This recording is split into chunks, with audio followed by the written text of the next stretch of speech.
Il faut gagner, absolument. On l'a parlé aussi, il nous a manqué des choses. Ça ne sert à rien de venir ici et en rajouter maintenant. Maintenant, c'est le moment de fermer notre bouche, continuer à travailler, aller vers l'avant. On sait qu'on doit beaucoup améliorer.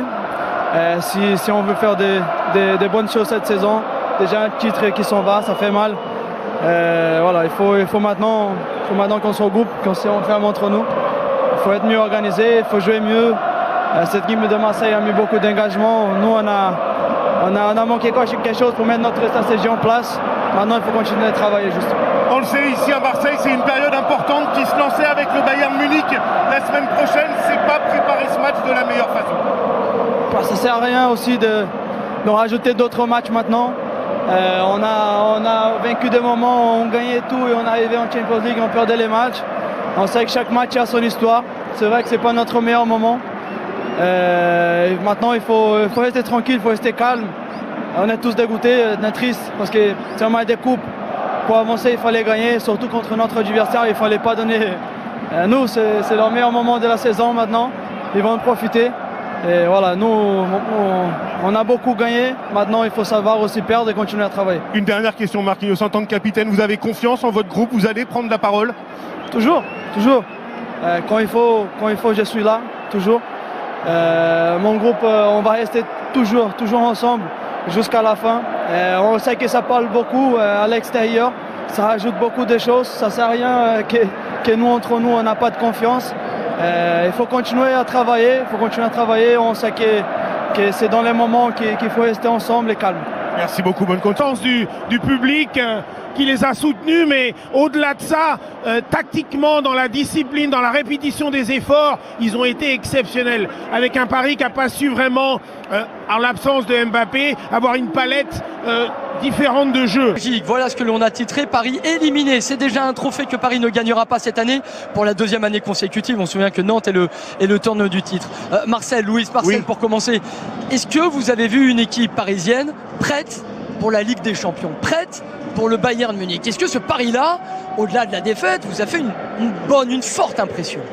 Non, mais sur la disposition tactique, on a le sentiment qu'ils étaient tous en dedans. Ils n'étaient pas dans leur rôle respectif pour pouvoir s'exprimer au mieux. On pensait au début que l'ajustement tactique pouvait les mettre à l'abri du pressing marseillais. On s'aperçoit que non. Il y a peut-être psychologiquement quelque chose qui est cassé au sein du Paris Saint-Germain dans le cours du match. Et certainement à 100% pour l'après pour la Champions League. Ils ont perdu le tempo. On parle de tempo. Voilà. Et ça, pour aller le retrouver, c'est super difficile. Moi, j'ai eu l'occasion de voir le Bayern de Munich commencer dans son championnat il y a 15 jours, il y a 3 semaines. Mais je n'ai pas vu un Bayern de Munich jouer de la sorte comme l'Olympique de Marseille. Le Bayern de Munich va certainement jouer en jouant autrement que ce que Marseille propose. J'ai pas vu au Bayern de Munich. Oui, alors on perd un peu en qualité Bayern et on va moins chercher dans cette agressivité parce qu'on a la prétention d'avoir du talent pour faire de la différence. Alors oui, ça prend... Paris Saint-Germain va prendre l'avantage. Le style du Bayern est totalement différent à celui de l'Olympique de Marseille. Il y a l'espoir. Il y a l'espoir. Non, mais je ne vois pas le Bayern imposer faire ce que a fait le Marseille ce soir. Est-ce que vous voyez Paris Saint-Germain faire mieux? Non, mais ils vont faire mieux. Ils vont devoir faire mieux. Pourquoi? Parce que c'est la Ligue des Champions. Pourquoi? Parce que cette Ligue des Champions, ils y courent. Ils vont devoir faire mieux. Il faut trouver la bonne méthode. Il faut trouver la bonne animation, le bon système. Il faut que tout le monde puisse se rendre compte. Ce système-là, Louis, ne vous plaît pas? Non, parce que 4 défenseurs, oui, d'accord, mais on en parlait en démarrant le match. Les deux joueurs de côté, Hakimi et Mendes, sont plutôt des joueurs dans un système à 3. Bon, ils sont revenus à une défense à 4, mais le milieu de terrain, il y a eu trop de changements de position pour les uns et pour les autres. On sait qu'on a laissé Neymar et Messi un peu plus seuls. Après, c'est de trouver le bon système, la bonne animation. Matteo Guendouzi nous rejoint, le temps qui se prépare. Juste un mot, Christophe, Daniel, on peut imaginer peut-être c'était une vraie répétition pour le Bayern, même si Paris est éliminé, donc c'est au-delà d'une répétition. Peut-être que Christophe Galtier, si le forfait d'Mbappé est bien confirmé, pouvait se dire ce serait le 11 qui débuterait contre le Bayern. On a vu Ekitike rentrer vite, il y a un manque dans ce 11-là peut-être, non? Il y a un manque, certainement. Il y a eu des manques ce soir. Je vous disais, il y a très peu de temps dans le football show, Florian, je disais, contre le Bayern, ils ont rendez-vous avec eux-mêmes. Et bien là, ils ont rendez-vous avec eux-mêmes. Mais c'est Marquinhos qui nous l'a dit. C'est Marquinhos, il a dit il va falloir qu'on se parle entre nous, etc. On se regarder dans les yeux, ils vont se parler dans le vestiaire. Et encore une fois, je vous le disais, le Bayern, ils auront rendez-vous avec eux-mêmes parce qu'ils sont obligés de le faire. Obligés d'être devant leurs responsabilités. Déplacement à Monaco et ensuite le Bayern Munich à domicile. On a revu cette joie marseillaise, l'info elle est là. Marseille est en dernière réaction avec Christophe Galtier, Julien. Oui, aux côtés de Christophe Galtier. Christophe, on imagine forcément votre déception ce soir. Oui, c'était une grosse déception. Évidemment que c'est match à élimination directe. Donc on est éliminé de la Coupe de France. C'était un des objectifs qu'on s'était défini. Malheureusement, voilà, ce soir on est battu par une belle équipe de Marseille. Voilà, c'est une période difficile. Sur le match, nous nous sommes créés peu de situations, pas mal en première période, comme Marseille aussi, pas mal en première période. En deuxième période, c'était un peu plus fermé des deux côtés. Malheureusement, on prend un but, ce deuxième but sur une touche dans nos 20 mètres. Et après, quand on est mené au score, ils se sont mis évidemment en bloc bas. Et là, on a eu beaucoup de mal à développer notre jeu. On s'est peu de tirs au but, très peu de situations favorables. Christophe, on pouvait imaginer que le 11 qui débuterait ce soir serait probablement celui qui débuterait contre le Bayern la semaine prochaine. Est-ce que vous avez tiré des enseignements? Est-ce que ça risque de changer? Oui, déjà on va voir l'état de forme des uns et des autres, on va voir les enchaînements de matchs. On a dans 3 jours un match aussi important à Monaco.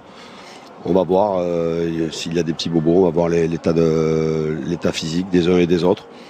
Évidemment que dans la préparation de ce match, il y avait d'abord l'envie, l'ambition de se qualifier. Et oui, avec l'absence de certains, ça pourrait ou ça aurait pu ressembler à cela. Maintenant, il faut tirer aussi des enseignements de ce match parce que autant il y a eu, je le répète encore une fois, des situations favorables en première période, en deuxième période, vraiment pas assez. Je crois qu'on a tiré qu'une fois au but et on doit être beaucoup plus dangereux.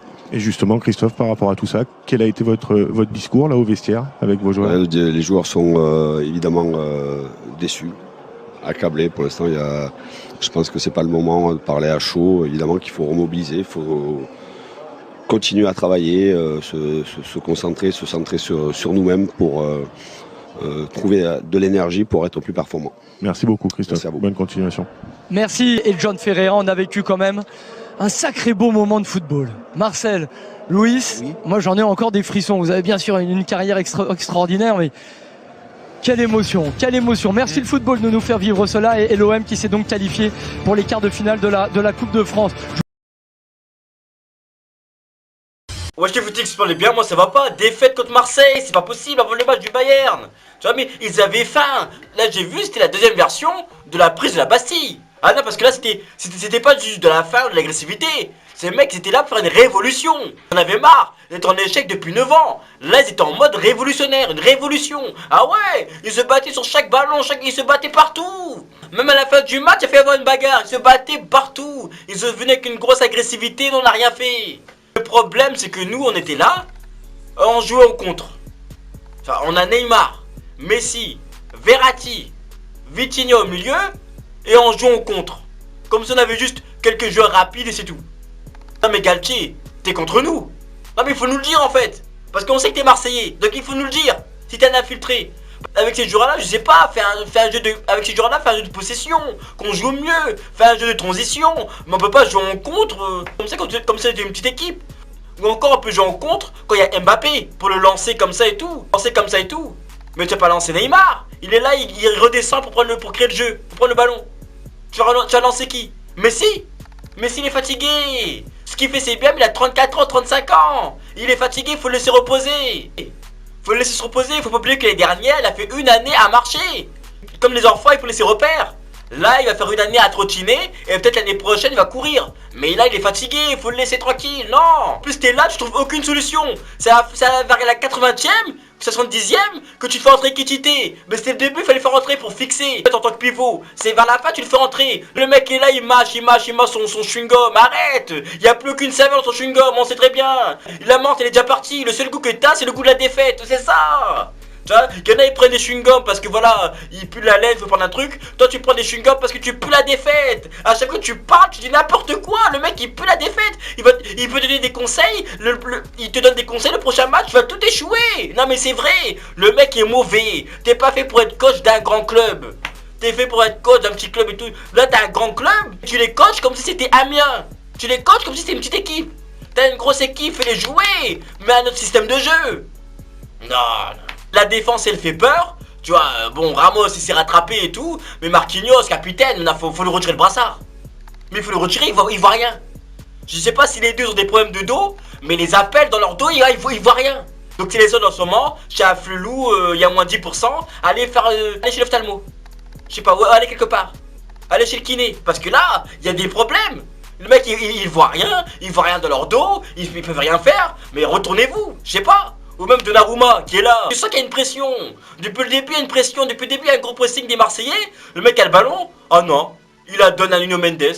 Et après Nuno Mendes, bah, il est pressé. Il se fait presser et il est pressé. Donc il fait la passe à un autre. Hop, il perd le ballon. Et ensuite, ça déboule sur le deuxième but des Marseillais. Putain, mais réfléchis un peu aussi, Donnarumma. Dégage le ballon. Tant nous l'a vendu, oui. C'est la relève de Buffon. Moi, je le vois habillé en vert comme ça. C'est juste la relève du bouffon vert. Ah, c'est un bouffon. Non, mais il y a plein d'actions où il fait des dingueries. Pour moi, c'est un bouffon. Pour moi, il vaut pas Navas. Pour moi, honnêtement, il vaut pas Navas. On a fait une grosse erreur. On voulait un coach français. Bah, fallait prendre Wenger. Ou tout faire pour prendre Zidane. Mais Galtier, fallait pas le prendre. Échec sur échec. Ça fait depuis le début de l'année, on galère. Là, le Bayern en Coupe d'Allemagne. En Coupe d'Allemagne, c'était un bulldozer. 4-2, des gros scores. Ça va être chaud en tout cas, ça va être chaud. Donc dites-moi ce que vous pensez dans les commentaires. Est-ce que pour vous c'est Galtier le problème? Est-ce que pour vous non, c'est plutôt les joueurs qui sont pas réceptifs? Voilà, dites-moi ça dans les commentaires. Et on se capte plus tard.